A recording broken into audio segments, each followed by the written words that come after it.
after being asked a question by CNN reporter Jim Acosta about a tweet Trump sent out asking, "Are we living in Nazi Germany?" Trump had this to say. And as far as CNN going out of their way to build it up, President-elect, can you give us a question? Don't be rude. You're attacking us. Can you give us a question? Don't be rude. No, I'm not going to give you a question. I'm not going to give you a question. Can you stay calm? You are fake news. Oh my gosh. Angela, you happen to work for CNN. What do you take of this comment regarding CNN being fake news? So I think that Donald Trump's entire Twitter account is fake news. I don't think that we should take his words too seriously. We should take them with a grain of salt.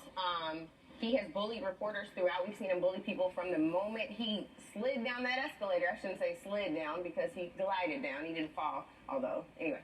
But I just think we've seen him do this kind of throughout, and there's no surprises here. Donald Trump does not like news where it is bad for him, right? If anything is fake if he doesn't like it. Right. Well, you know, it was like, I thought that news conference was an SNL sketch because it was like he was yelling and screaming at everybody. I'm like, calm down. And is this what we're going to expect from him? It doesn't sound presidential at all. No.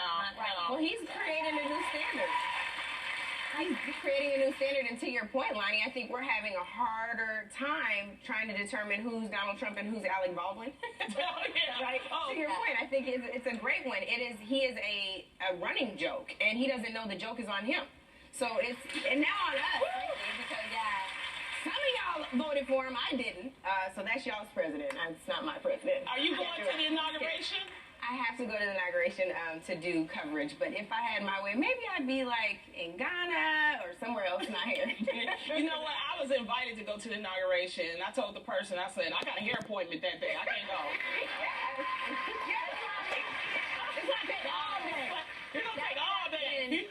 When I saw Snoop's reaction on Instagram, kind of calling out anybody who happens to plan on performing at the inauguration, that's real, man. Like, yeah, it is going to be kind of like, I'm sorry, it's the Mormon Tabernacle Choir and the Rockettes. Who want to go to that? I mean, come on, it's like church. I saw the Rockettes when I was in New York for Christmas, but I don't want to see them at an inauguration. Yeah, you know, kicking their legs up. Yeah, it's just random.